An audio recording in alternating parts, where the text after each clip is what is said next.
Gurit bocah. Mbok, aku luwe ning sandingmu. Kedalam gurku dolan, ketumpel delok melok kahene. Pak, aku ngelak dolanan kegojekanmu. Los tiba isik-isikmu. Betigalku mumpung durung kebacut. Mbok, Pak, tak ranggeh astamu. Kumlo ya, tak playoni saiki. Sebelumnya, Assalamualaikum warahmatullahi wabarakatuh. Yang saya hormati poro-poro pujangga-pujangga yang nakopal, Praten Omah Budoyo Atonan. Jadi kita semuanya berada di satu wadah, sama-sama belajar. Dan kalau boleh saya katakan, sinau ora kudu sangka sing cilik nang sing wong tuwa. Wong tuwa sinau kali sing alit di saged nggih. Saya juga belajar dengan kalian semuanya. Saya belajar dengan anak kula Dik Cherry kelas 3 SD. Bacanya sudah luar biasa. Sedikit saya bicara saja karena sudah banyak diatur ke Pak Dedek tadi bahwa di dalam hal bersastra itu tidak hanya sekedar butuh pengetahuan intuitif ataupun apa kognitif saja ya. Jadi banyak bermain di rasa betul itu. Betul versi nonton betul Pak Dedek. Jadi main rasa. Saya sangat senang sekali di kesempatan hari ini saya disandingkan dengan seorang anak yang dari tata tulis ke tata ucapnya itu lancar begitu.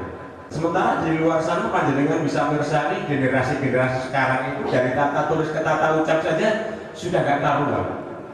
Ya, misalkan mau bilang atau mau menulis ono coro nyekel mikrofon, pasti akan menulisnya ono coro. Terus sih, kadang-kadang kita lihat gitu. Saya dapat jawaban WA juga begitu. Nggih, lek opo. Ini kata tulisnya saja sudah kayak begitu. Bahkan satu ketika saya juga pernah ditanya seorang ponaan gitu, menanyakan suruh menulis Jawa, begitu, tulis Jawa. Sementara gurunya tulisan Latinnya saja sudah salah. Bulek narmi begitu, bulek begitu dikasih tahu, gurunya ini salah. Ya dari salah siapa dari awal? Ini mau sebagai masukan bagi kita semua ini, bagaimana kita menularkan ataupun mentransfer biar kasanah Jawa di sini.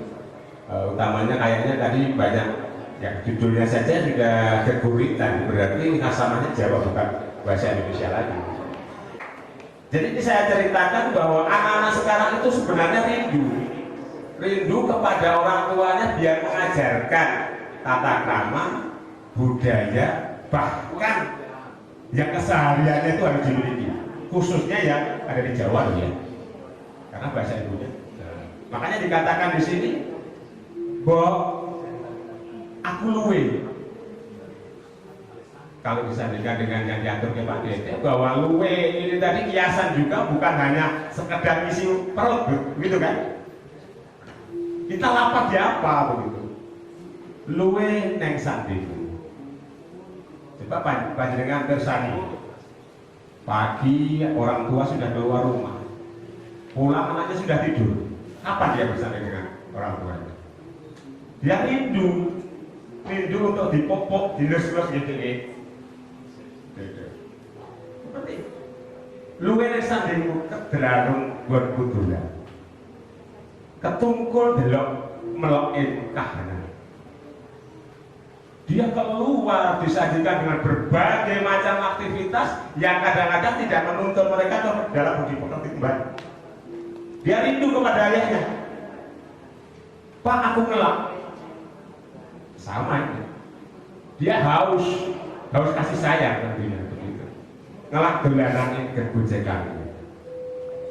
Coba adik-adik yang generasi sekarang, saya enggak berdampingan dengan bapaknya. Mungkin sudah ada kuliah ngekos, Mulai sore penting transferannya lancar jaya begitu ya. Kayak gitu. Bahkan itu sangat diperlukan untuk pendampingan generasi-generasi sekarang. Toh bisa dilapisi kami dengan berbagai macam, dengan saling chatting atau bagaimana. Jadi kerinduan-kerinduan yang saya aturkan di sini, kalau di bahasa Nunggak Semi, kita mencoba aman rasa, ngetepke rasanya awak dhewe ini, kemudian bolehlah dicantumkan dalam sebuah tulisan. Saya sangat minim pengetahuan tentang sastra, wong nyatane ya ora tahu sekolah teng sastra iki. Sastrane ya mung kahanan. Dimanapun tempat saya berusaha itu menjadikan sebuah wahana atau guru saya, maka prinsip saya tansah dadi murid yang ngasah. Saya akan selalu menjadi muridnya dalam kehidupan ini. Di sini saya dipertemukan dengan Pak Teguh, Pak Ade, dan adik-adik dan mbak-mbak semuanya yang basic keilmuannya pasti di situ. Ada satu tambahan Serawung itu berteman. Ya, saya berteman, oke masuk berteman dulu dengan saya. Jadi yang baik sekali. Maaf, saya tidak akan bisa menggurui panjenengan. Saya malah justru nanti akan menggali berbagai hal dari panjenengan semuanya. Apa yang ada di sekitar kita ini bisa menjadikan objek ataupun inspirasi kita membuat sebuah karya sastra. Kalau tadi disampaikan ekspresi, ya, jadi ekspresi atau apa intonasi yang disampaikan Pak Dede yang luar biasa, sampai membawa kasanah, bukan hanya sekedar ucap, mimik, gerakan, ini sudah menunjukkan bagaimana rasa itu sudah masuk ke dalam si penyairnya atau si pembuat atau yang membawakan, menghayatkan. Jadi kalau bahasanya sing Jawa rada konjem, konjem yang mana, jadi sebenarnya burisan banget. Dan saat itu sudah menjadi satu, mungkin lepas apapun akan mengalir sendiri. Suasana yang ada di sekitar kita ini akan tertuang begitu. Karya sastra tadi saya nggak begitu paham. Ada yang namanya gurindam, ada yang namanya geguritan, ada yang namanya porokanti kalau dalam ini. Kemudian sampai pada masalah saya bawakan yang saya tulis di sini juga sama. Lambe turah ngumban lerasan, kakek polah ngupingnya dadi pocap, kempan papan kang durung mapan, kundone dadi kembang lambe ing saparapan. Coba perhatikan bahwa dalam satu podo ini yang saya bawakan ini, beberapa kata sastra kayaknya sudah masuk ini. Pantun oke, sarepan juga masuk ini. Kemudian filosofi yang ada di kasanah kita juga tersirat di sini. Empan-empan gowo panggonan. Karena lambene turah, jadi orang gowo panggonan, kurang mapan gitu kan. Dan akhirnya menjadi kembang lambe. Nah, kembang lambe. Jadi sebuah ilustrasi yang bisa kita tuangkan dalam hal-hal saya itu. Kedung pasemon gudanging sanepan, lagi gandrung kang ana idulatan, gandrung katresnan ing omahing ratu, griya katonan sumilah ing wajidan. Sekaligus kita akan memberikan satu representasi apa yang ada di sekitar kita. Bahan porokanti yang ada di depan pun, bagaimana kita menumbuhkan sebuah kecintaan atau katresnan bisa kita sadar tidak secara wantah. Mungkin itu dulu yang saya sampaikan. Nanti saya akan banyak belajar dari panjenengan semuanya. Tentunya ada basic-basic yang harus menjadi fondasi. Sementara fondasi saya masih rapuh sekali. Panjenengan sedang membangun fondasi-fondasi ya kali ini. Mudah-mudahan fondasi-fondasi yang ada di sini menopang saya sendiri di dalam berinteraksi dengan lingkungan yang ada di sekitar kita semuanya. Cakap semanten kalau satu pulau, sekol petak lilinting roning klopo, sedaya lepak gonyo nagering samudra kang Teteh Basita maturun. Assalamualaikum warahmatullahi wabarakatuh. Iya, banyak terkandung di situ. Saya mencoba mencari sisi-sisi sisi-sisi walaupun sedikit ya ada di situ. Sisi-sisi nilai-nilai sosial dan filosofis masyarakat Jawa. Nilai-nilai sosial dan filosofis masyarakat Jawa itu harus diangkat walaupun kita itu adalah alok itu nilai sosialnya apa di dalam masyarakat Jawa?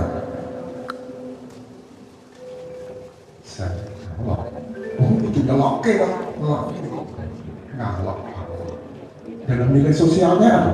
Di dalam pergaulan, di dalam suatu masyarakat kita tidak bisa lepas itu dari apa yang kita sebut Allah ya. Jangan ngelaki ya ayo nganggo jilbab lho, nganggo jilbab nganggo ngelaki apa urusannya ngelaki? Wong enggak orang ganti orang apa tapi kadang-kadang di dalam pergaulan kita sehari-hari terutama di masyarakat jadi pakai ngelaki itu adalah nilai-nilai sosial dan itu bukan kita tangkap bisa negatif bisa positif. Positifnya adalah keakraban. Wong ngeloknya nek akrab ora mungkin ngelokke. Wong nek wis biasa banget mosok ora ngelokke. Kowe bojomu apa sih nganggo sandal kuwi? Ben ketok dhuwur. Nah, kowe itu kalau enggak akrab enggak bakal temenmu ngelokke gitu. Ya, ini nilai-nilai sosialnya di dalam masyarakat. Dengan alok itu tadi. Ya, dengan alok itu tadi. Nilai filosofisnya apa? Saya menangkap nilai filosofisnya adalah paseduluran, kelekatan. Itu menjadi nilai positif, nilai sosialnya kelekatan. Pas itu aku kalau kowe mongso aku kaya sedulurmu, aku yo mongso kaummu, aku mongso rekan-rekanmu itu tak kaya ora pantes. Jadi anak itu sudah ada nilai-nilai filosofisnya adalah mongso ora tegel. Ora kanca sing ngene ora tegel itu nilai positif. Yang negatif juga banyak kalau wis nyindir, wis nyelok dan sebagainya. Itu ya. Itu tadi kendala tidak hanya sekedar ngendel ngelok. Nah, terus jadi syair ya mesti mau.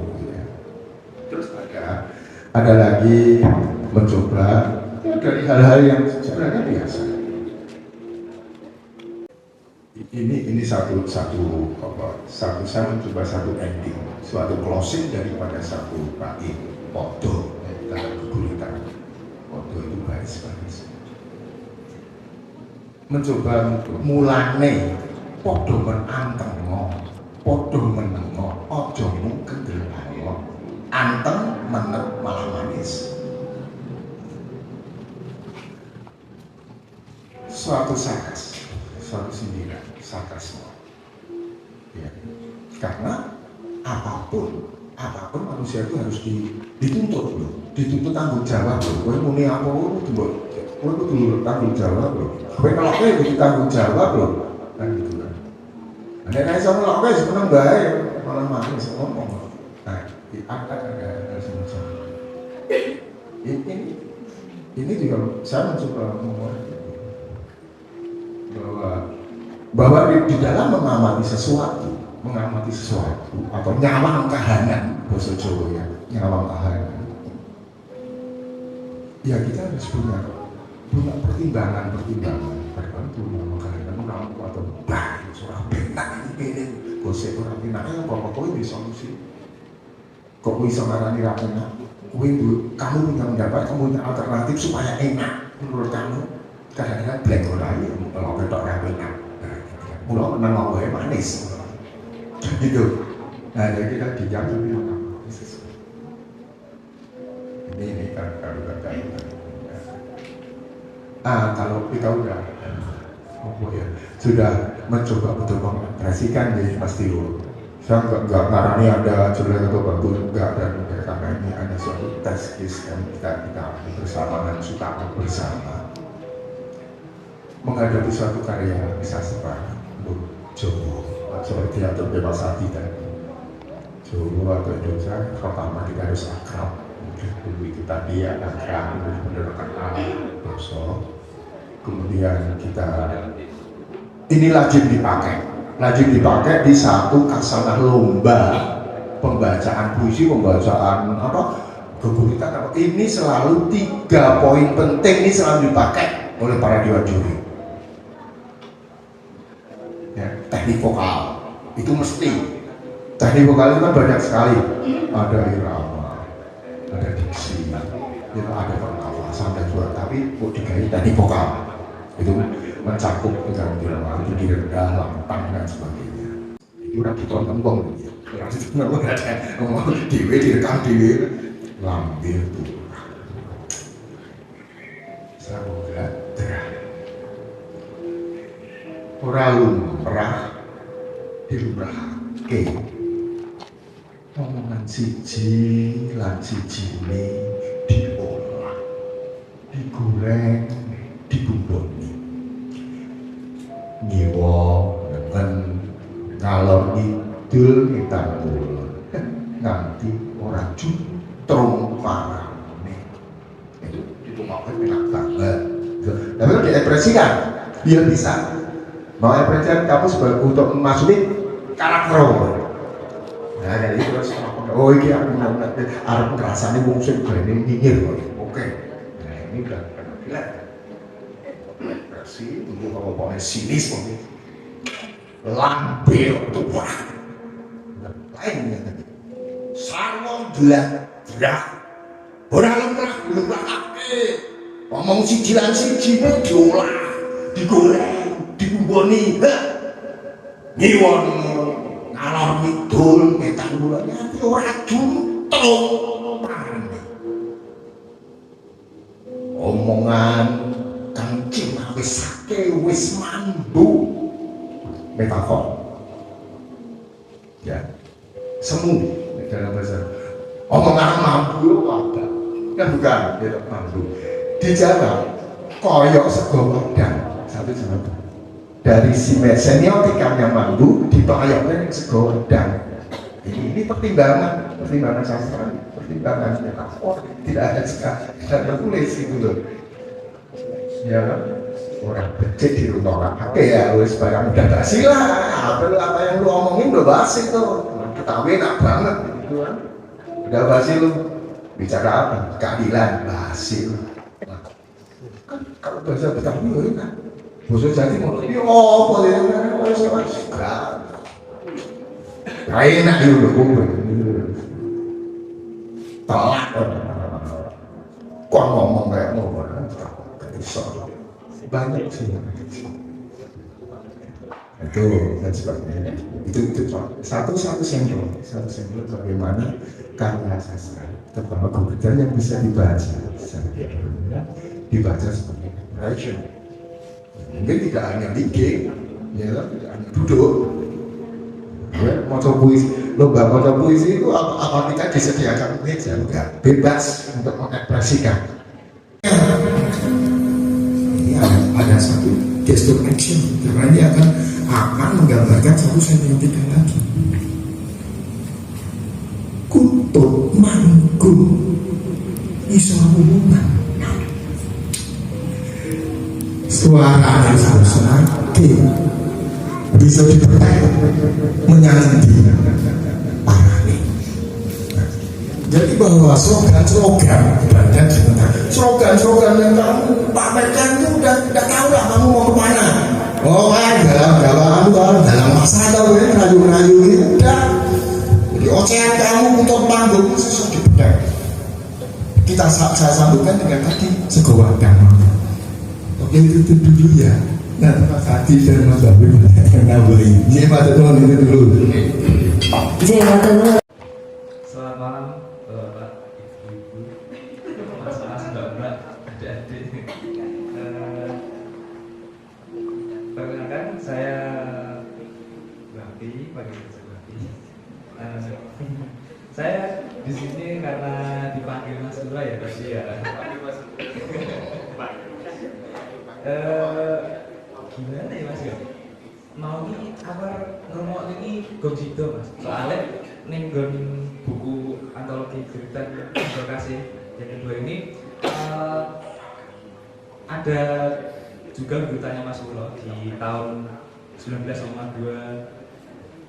Oh, 1952 ya Mas Ulo. Aman, bingung aku. Nah, di sini kan ada gerutan yang judulnya di sini Mas. Nah, itu kan tahunnya 1952 terus saya maksudnya kok sama sangat nuru bangun Mas Ulo piro ya? Ternyata ada receptnya. Lah, di sini dia awal beritanya Mas Ulo yang di buku ini ada juga bulan Namboro 1 bumi. Ada kata-kata yang sama Mas. Nah, aku lagi berbuku motor karena masih Mas baca atau ngerti ini gurutannya rampung. Terus aduh lagi nunggu kok ini. Kalau serampung. Nah, ternyata bukan kita.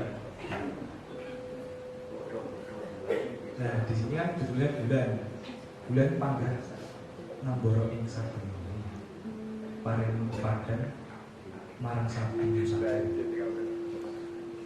kang langkah jangkah bapa jangkah arep kendikir mulang ndoro ing alasku kang sing berpikir lamat-lamat ibu bumi ana isih leren manggil sakabehane ilmu kudu dimakan normal.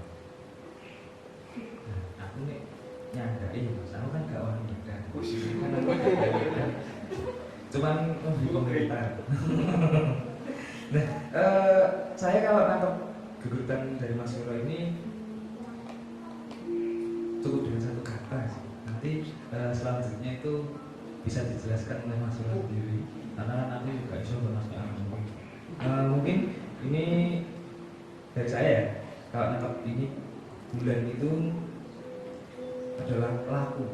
Saya mengutip dari kata terakhir, kalimat terakhir, lereng enggak, saat banyak ilmu kudu ditentukan nama. Nah, bagaimana Mas Ulo? Apakah saya luput dari kesalahan saya?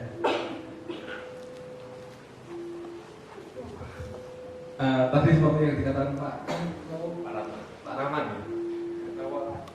perbedaan tafsir dalam puisi, mungkin puisi yang saya ciptakan atau saya tulis gitu, bukan saya ciptakan, tapi saya mengamati dan kemudian saya menuliskannya itu ketika ada perbedaan persepsi itu, kalau kata salah seorang teman saya yang ada di sana yang sudah lama meninggal, itu adalah sebuah kesalahan yang menyenangkan. Jadi kayak kalau di bulan yang mengiladu, kalau mungkin saya tidak berwenang di sini untuk menjelaskan ya, tapi karena sudah saya tulis gitu. Dan di tulisan ini saya sebenarnya tidak ingin ngomong itu bahwa itu sebuah laku, tapi saya bulan itu memberikan banyak petunjuk bagi kita. Saya hanya menangkap itu dan menuliskannya saja. Tidak ingin apa-apa sebenarnya, tapi saya yang bulan itu kok bagus dan dia bisa memberi petunjuk tanggalan, petunjuk arah dan lain sebagainya, seperti itu. Mungkin gitu. Itulah karya seni. Kita tidak tahu terjemahannya. Betul. Bilang anu, bagus, itulah anu. Ya kan kita ya. Salah satu sarana ekspresi. Jadi kita sekarang ini mari bersama-sama berjuang bahwa keguritan ini jangan sampai ketinggalan dibanding karya-karya seni yang lain. Harapan kami kalau setiap 8 hari berarti kita ketemu pada bulan yang berbeda. Dan setiap bulan yang berbeda pasti di situ ada momentum-momentum yang bisa kita pakai sebagai apa tema. Sehingga satu, kalau besok akhir tahun atau setiap bacaan itu kita melahirkan antologi semacam ini, itu penjenengan nulis kalau 3 bulan itu nulis 3 judul, pasti karya yang baru karena temanya selalu berubah. Contoh ini hanya contoh ya, bukan keputusan untuk tema depan. Misalnya bulan depan bulannya Februari. Di situ banyak peristiwa lah. Yang salah satu yang saya ingat ketika banyak muncul secara global bahwa Februari itu kalau bahasa sananya Valentine, kalau bahasa Indonesia itu kasih sayang, kalau bahasa saya itu katresnan. Bisa saja kita ngomong bulan depan gue tentang katresnan, tentang cinta. Bahwa cinta itu bukan hanya pacar, bukan hanya suami istri, tapi bisa bagaimana cinta pada Tuhan, cinta pada negara dan bangsa, bahkan cinta pada diri sendiri. tangguhan seperti Dimas yang ekspresif dalam menuliskannya, ketika mengungkapkan cinta bisa berbagai macam apa ya, kalau Mas Dedek tadi itu memilih metafor-metafor yang unik, misalnya Iwan Fals ngomongin Irfan apik banget nanti pengen nyongkel bola matanya, itu kan menyakiti ya, tapi itu ungkapan cinta, ungkapan kekaguman.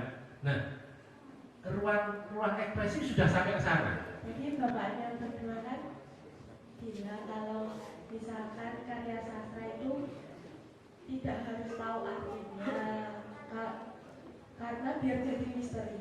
Terus kalau kita tidak tahu artinya, bagaimana kita bisa merasakan isi dari sebuah karya sastra tersebut? Terima kasih.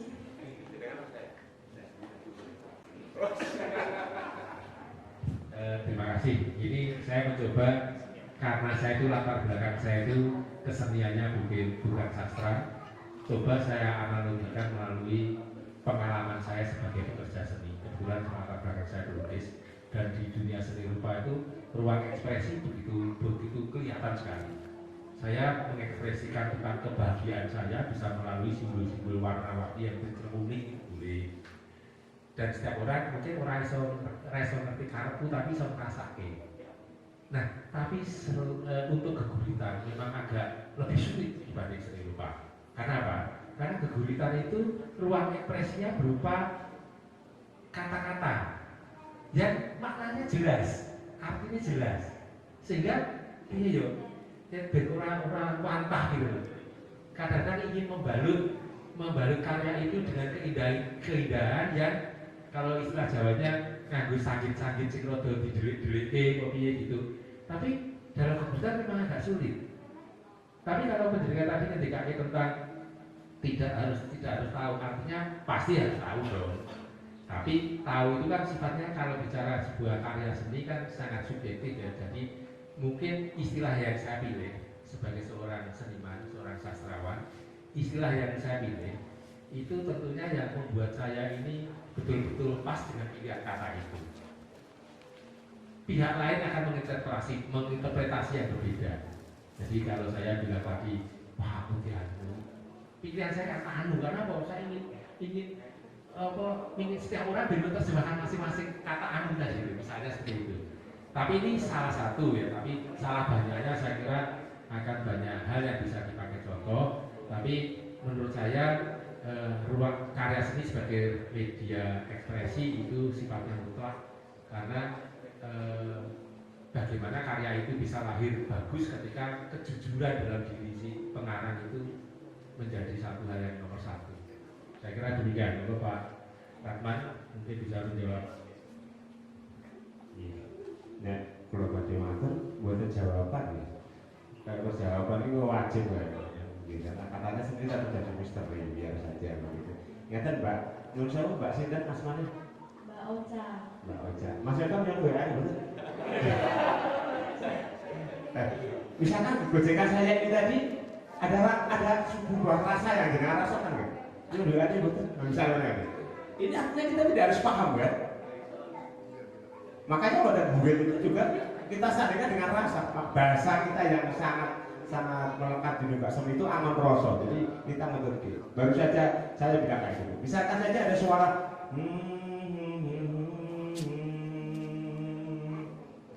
ada yang merasakan berbeda-beda, boleh nggak? Boleh. Dan menurut saya juga akan saya lebih tajamkan lagi. Panjenengan muslim ya? Sholat. Tahu artinya semuanya nggak? Bacaan yang kamu lakukan di sholat tahu artinya semuanya nggak? Tidak. Derek.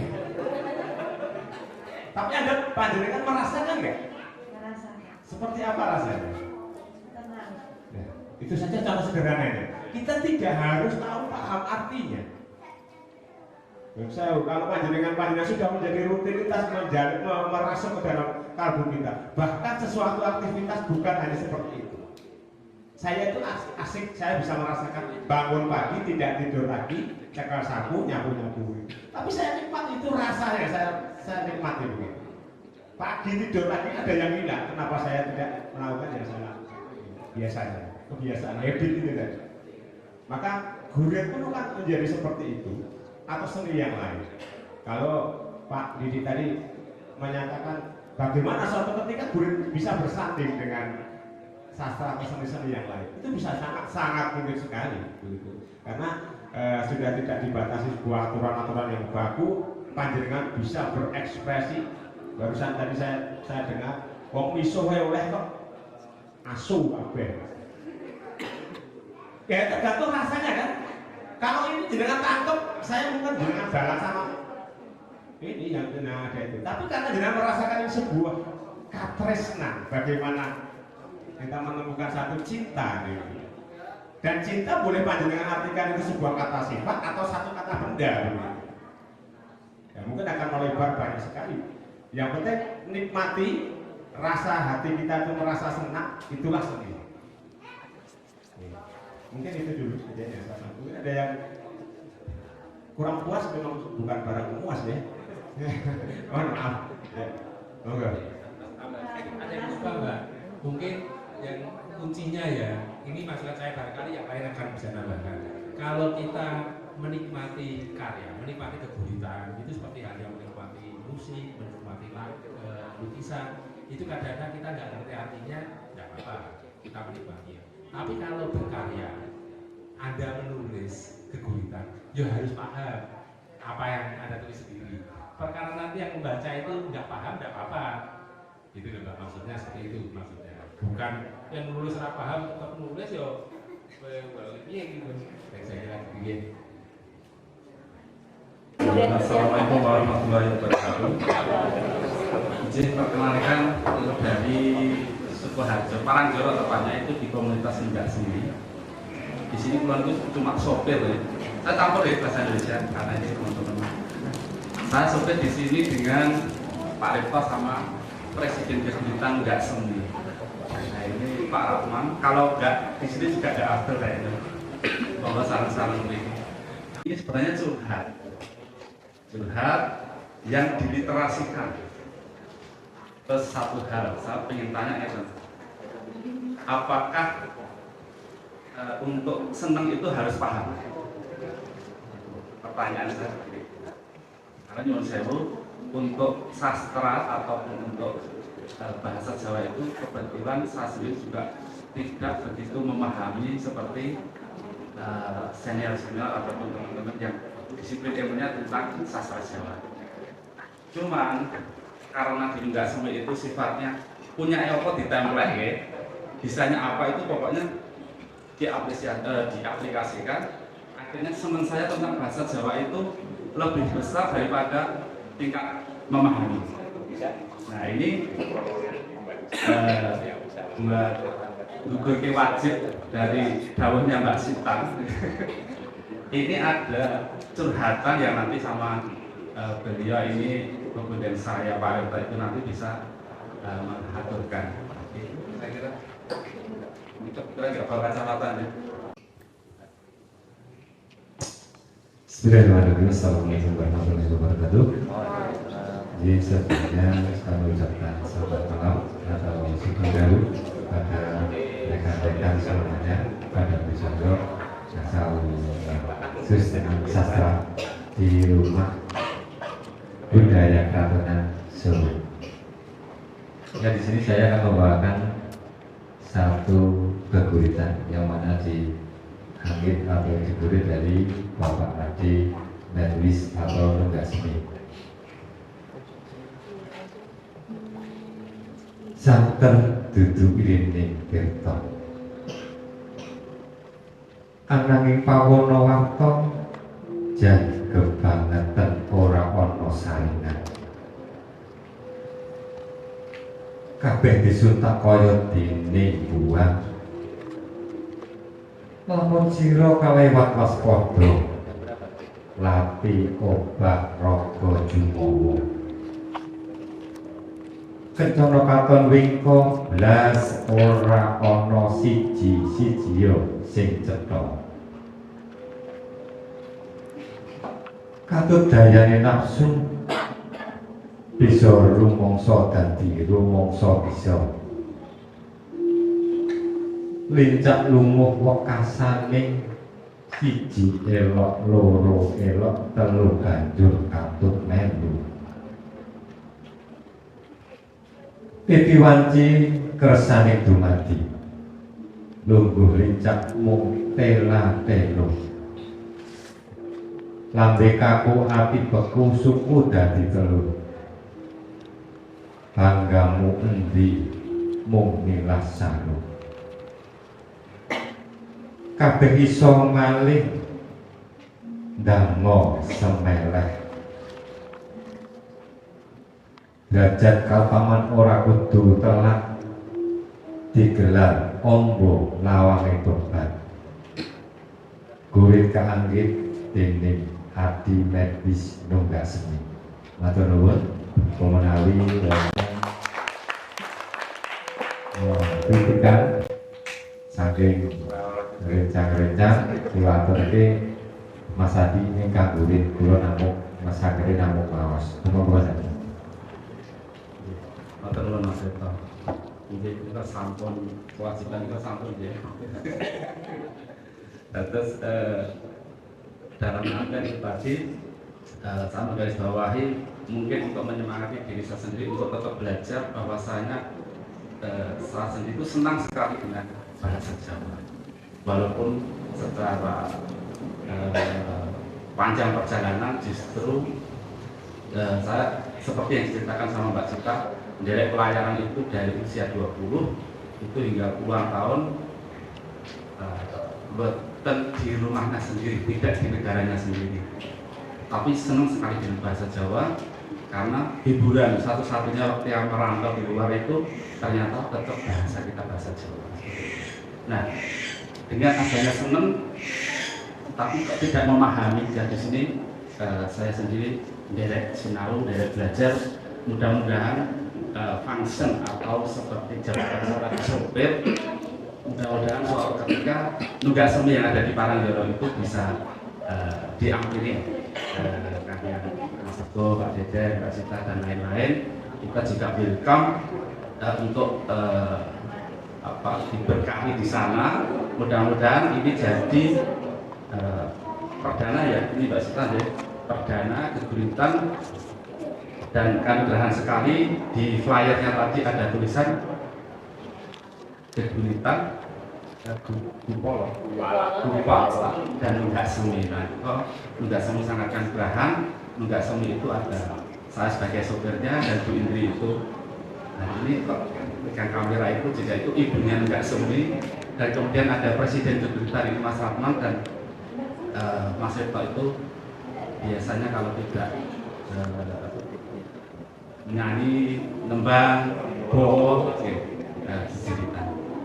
Saya kira, ampun ada pertanyaan ya. Saya cukup sekian saja. Assalamualaikum warahmatullahi wabarakatuh.